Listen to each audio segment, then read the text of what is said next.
Cette vidéo a un débit rapide pour des raisons techniques. Mais les plateformes de visionnage ou d'écoute vous permettent de faire varier la vitesse de débit. Nous vous souhaitons une bonne écoute. Cette vidéo podcast se veut un texte lu principalement et illustré notamment par des références originales. On peut se procurer la publication auprès de l'éditeur. Ou consulter la publication dans les bibliothèques où elle est disponible ou auprès d'aide de structures comme les sociétés historiques implantées dans les communes.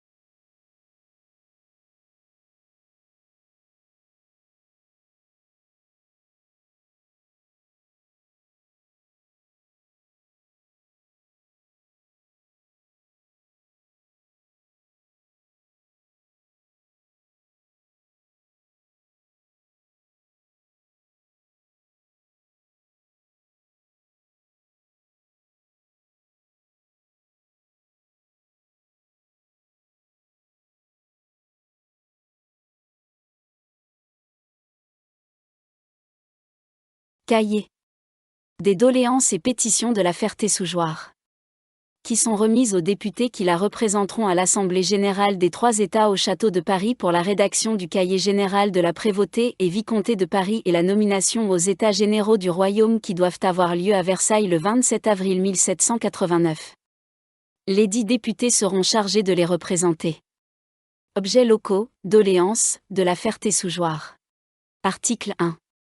Que la banalité des moulins de la Ferté-sous-Jouarre soit supprimée, attendu que les droits de mouture sont 1. Du 12e, 2. De minot de 1 et demi de septier au garçon septier, 3. Et de 6 au 7 au meunier, ce qui fait auprès le septième de la valeur du blé, droit excessif et sans exemple dans aucune autre banalité.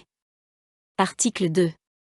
Que le péage sur le pont de cette ville et grande route d'Allemagne soit supprimé en remboursant les entrepreneurs, attendu qu'ils gênent le commerce et l'approvisionnement de la ville par la cherté excessive du droit. Article 3. Que la portion de la route du sous-ingénieur des ponts et chaussées, à l'entrée de cette ville, du côté de Paris, au préjudice de l'opposition juridique de la commune, soit rétablie, et que la maison Bouchet fait actuellement construire le chemin de Montmirail, soit remise à l'alignement de celles voisines qui n'ont été bâties que sur l'alignement donné par les ponts et chaussées. Article 4. Que le petit pont de bois construit sur le bras de la rivière Marne et la route d'Allemagne en cette ville soit incessamment réparé, parce qu'il menace une ruine prochaine, ce qui interrompt toute communication avec la capitale. Article 5. En cas de non-suppression des gabelles, qu'il soit établi un grenier à la Ferté-sous-Jouarre, en ce que cette ville est éloignée des gabelles voisines de 15, 12 et 10 lieues, et que beaucoup de villages sont éloignés de 10 lieues et plus de la gabelle la plus prochaine, et ont des chemins impraticables aux cabaretiers en hiver. Article 6. Qu'il soit accordé dans les villes, les boissons sans droit pour leur consommation, franches de tout droit d'octroi nécessaire. Fait et arrêté en l'Assemblée convoquée en la manière accoutumée et tenue en l'hôtel commun de la ville de la Ferté-sous-Jouarre, ce jour 8-15 avril 1789.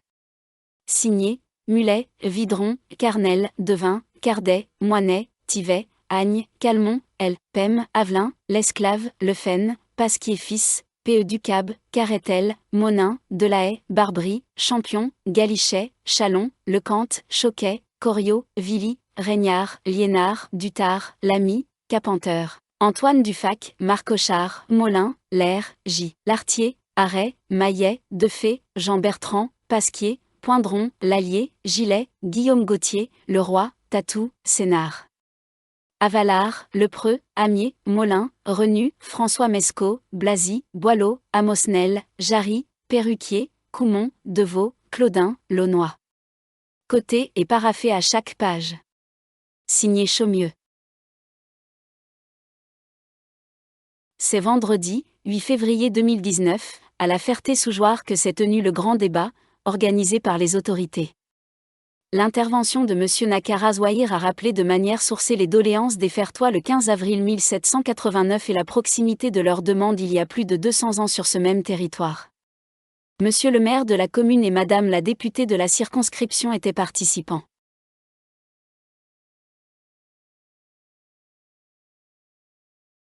Cahier des doléances et pétitions de la commune et de la ville de La Ferté-sous-Jouarre. Qui sont remises aux députés qui la représenteront à l'Assemblée générale des 3 États au château de Paris pour la rédaction du cahier général de la prévôté et vicomté de Paris et la nomination aux États généraux du royaume qui doivent avoir lieu à Versailles le 27 avril 1789. Les 10 députés seront chargés de représenter. Article 1. Qu'aucun impôt ne pourra être perçu qu'il n'ait été consenti et arrêté par les 3 ordres du royaume assemblés en États généraux. Article 2. Que leur retour périodique soit fixé à une époque certaine, mais qu'il ne soit pas permanent. Article 3. Que les impôts qui seront consentis par les États généraux, sous quelque forme et dénomination que ce soit, seront supportés également par tous les ordres, corporations et individus, proportionnellement à leur fortune, sans aucune distinction ni restriction en faveur de qui que ce soit, nonobstant tous affranchissements et abonnements. Article 4. Que les États généraux, divisés par ordre ou opinion par tête, reconnaissent dans les représentants des communes une influence et un pouvoir égal à celui des 2 autres ordres. Article 5. Que les intendants des provinces soient supprimés. Article 6. Que les ministres, commandants, gouverneurs et toutes les cours supérieures et inférieures soient responsables des abus dont ils se seront rendus coupables. Article 7. Qu'il soit laissé un libre cours à la justice dans les tribunaux ordinaires, que l'on supprime tout droit d'évocation, comitimus, lettres de garde gardienne, privilèges de bourgeoisie de Paris et ceux du Châtelet, en sorte que chaque justiciable ne puisse être poursuivi en matière civile ou criminelle, personnelle ou réelle, que par devant son juge. Article 8. Que la police des villes soit rendue et exercée par les magistrats municipaux, qui seront toujours éligibles, que pour cet effet les charges soient supprimées et la finance remboursée aux titulaires. Article 9. Qu'il soit procédé à la réforme des codes civils et criminels. Article 10. Que la peine due au crime soit égale entre les 3 ordres. Article 11. Que la nomination aux emplois civils, ecclésiastiques et militaires soit aussi commune aux 3 ordres. Article 12. Que les accusés auront un conseil.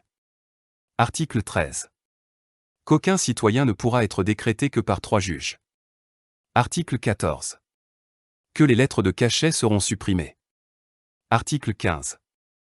Que les parents de ceux qui auront été repris de justice n'en soient pas moins habiles à posséder toute charge et dignité quelconque, avec défense de leur en faire un objet de reproche. Article 16. Que le nombre des degrés de juridiction soit réduit à 2. Article 17. Que l'impôt de la gabelle et ceux des aides soient supprimés, sauf à les remplacer suivant la prudence des États généraux. Article 18. Que les droits de franc-fief soient supprimés et qu'il soit établi un tarif clair et précis pour la perception des droits de contrôle et d'infirmation. Article 19. Que les journaliers sans propriété soient exempts de toute espèce de subside. Article 20. Que la dette nationale soit reconnue et assurée. Article 21. Que les droits d'octroi des villes soient à leur profit suivant leur première destination. Article 22. Que la milice soit supprimée et remplacée de manière à être supportée également par les 3 ordres. Article 23. Que les corvées en nature demeurent supprimées pour toujours et qu'elles soient supportées en argent par les propriétaires des 3 ordres. Article 24. Que les capitaineries soient supprimées. Article 25. Que les lapins soient détruits.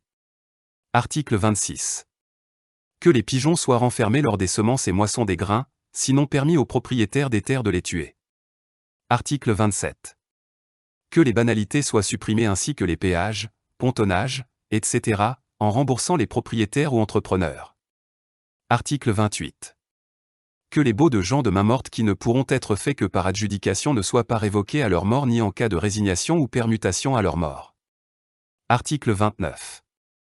Qu'ils ne puissent posséder qu'un bénéfice et soient tenus d'y résider. Article 30. Que chaque fermier ne pourra exploiter ou faire exploiter plus d'une ferme, afin que les campagnes soient plus peuplées et que les pères de famille puissent établir leurs enfants. Article 31. Qu'il soit établi dans chaque province des greniers à subsistance par le gouvernement, qui seront toujours remplis de blé, afin d'en tenir le prix à un taux raisonnable et d'éviter la disette et la cherté excessive qui existent actuellement, que pour cet effet, il ne soit permis aucune exportation des dits grains, qu'après, au surplus, fait défense aux laboureurs d'en vendre ailleurs que dans les marchés. Article 32. Que dans les droits de commissaire à terrier soient modérés. Article 33. Que l'ordonnance du commerce soit réformée, et que l'on remette en vigueur les lois portées contre les banqueroutiers frauduleux. Article 34. Que l'on s'occupe toujours de tenir le blé à un prix modéré. Article 35. Que les droits de traite et les barrières intérieures du royaume soient supprimés et les barrières reculées aux frontières du royaume. Article 36. Que la nation s'occupe de restreindre autant qu'il sera possible les privilèges exclusifs. Article 37. Que ceux accordés pour les messageries, postes, roulages, soient supprimés. Article 38. Que toutes les foires soient rendues franches pour les bestiaux. Article 39.